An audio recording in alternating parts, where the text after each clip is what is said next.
Sega.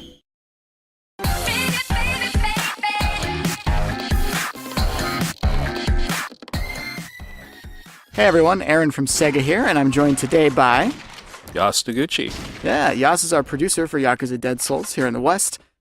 Today we're taking a look at the controls of Yakuza Dead Souls. It's a very fun topic, I think, Yas. Sure, absolutely. One that's come up a few times in the past. And we're going to be showing off some tips and tricks that we've got for you guys so that when you first pick up Yakuza Dead Souls, you can kind of jump into it and use these tips and tricks to make the game either a little bit easier or to figure out some kind of neat additions to the game that we think were quite fun whenever we play through it and beat it on our end. It's all about how you kill the zombies in various and interesting ways. Definitely. And including tanks, by the way, which is what we're getting into right now. Oh, yeah. Sometimes the zombies get in your way, you just gotta, use the tank there. And then now that we've kind of cleaned it out, there's still a few left. I decided I was gonna go for the knees. Take out the knee. I'm kind of mean. Man, you're a mean guy. Well, Jeez. they're zombies, right? It's not like they're gonna feel it. I think. I don't know. Yeah, I don't know. Yes, taking out the kneecaps. And some of these, actually, if you get it just right, you can take the leg off, I've noticed. There it is. Yes, and they'll keep crawling towards you sometimes, too. Yeah, I've noticed that. Another tip is you see these objects that we've got here on the ground.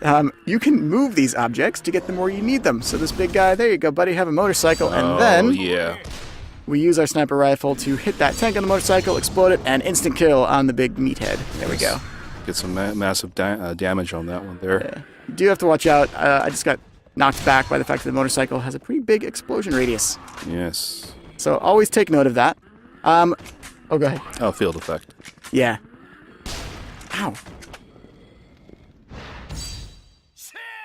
If you have the dual handguns, I find that the button, I think it's the left trigger or the right trigger, will do a headshot sort of a lock-on. Mm-hmm. And I find that tapping that really fast repeatedly is a really, really nice strategy for the handguns. So you lock on, you fire once, you lock on again, fire once, and what it does, it pretty much, you just go A, B, C, D, E, F, like headshot, headshot, headshot, headshot. Really good against large groups of zombies.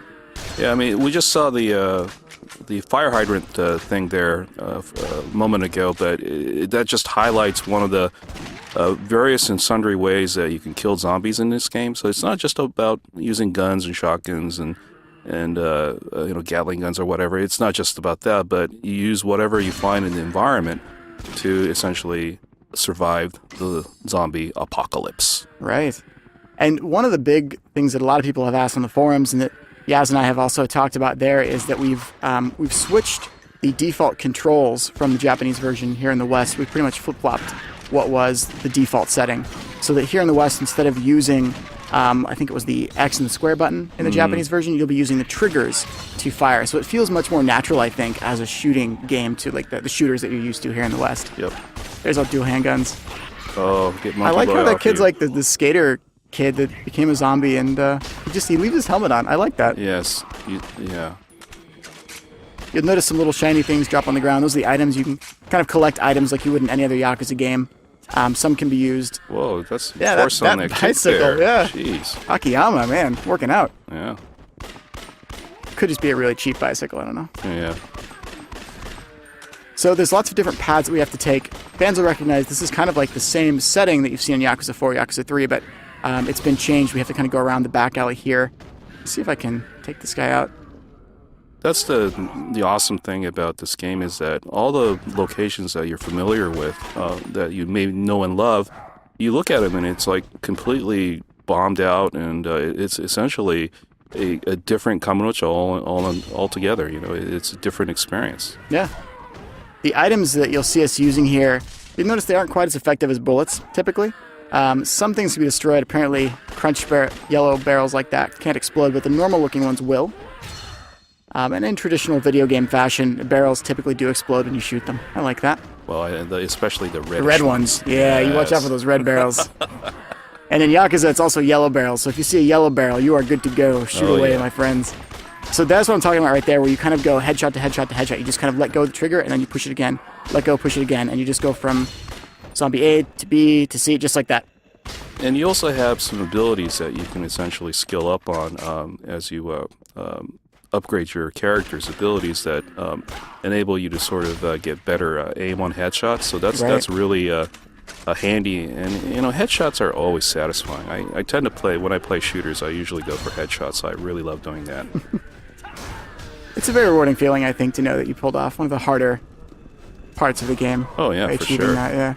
And I think we might go into that in just a second to show off kind of how that works, but when you level up, you get these points, the souls, essentially, that you can spend. And one of the things you can spend them on is your accuracy.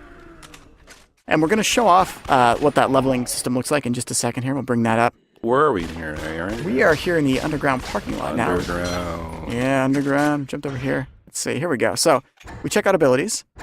Take Shooting Akiyama right. Here's a good example. We have 31 souls in this one. That's quite a few. And we're going to level up. Like there's the lock-on right there. We can upgrade the ability to throw away zombies as they grab onto us. So yeah, you have a combination of the sort of the melee moveset you guys are all familiar with, as well as the sort of the targeting, shooting specific abilities as well. Yeah, and you might have noticed too that we, besides having the those like the shooting and the melee focus stuff, there's also like an overall character thing, and that is like it upgrades the amount of weapons that you can have at one time on your character. Like we got a shotgun right here, great for little clumps of zombies. It upgrades like the amount of items we can carry. The cool thing about that is that say you're playing as Akiyama in the beginning of the game and you upgrade it, it keeps with you and it maintains as you get to the characters further in the game. So you always keep that buff on every character you play as, which is very nice. Sorry, kid. Oh. Ow. So those little skater kids, kind of annoying. I start to take them out first because they tend to like slide around and jump on you from all sides.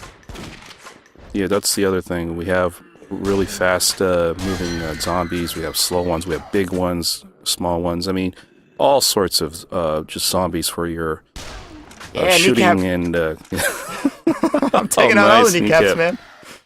I think I should put a challenge up to see, like, when the game comes out, who can take out the most kneecaps in a 5-minute sitting and post the video to us. I think that'd be fun. The kneecap challenge. Yeah, that'd be cool. So we're running up the stairs here with our shotgun. There we go, all set. The zombies will crawl out of different areas, like you notice they're coming out of the walls and dropping down from the ceiling in some places. Always good to keep reloading. That's kind of a must, I think, for most shooting games, and most people are probably familiar with that. Absolutely. So. But just always mentioning that tip, because it's good to be fully loaded. Well, you never know when you get a horde of like 30 or 40 of them coming right at you. Yeah, and there are a couple moments in the game where you're going to be presented with a mass sea of zombies, so being ready for that is always a good idea. We won't spoil when that happens, but it's quite a moment. All right, cool, and I think that is it for our tips and tricks for this little sneak peek of Yakuza Dead Souls coming out March 13th, exclusively on PS3. Yaz, thanks again for joining us. Oh, thank you, Aaron. Thanks a lot. It was a lot of fun. Cool, and we hope you guys are looking forward to the game. We'll see you around the forums and here on YouTube.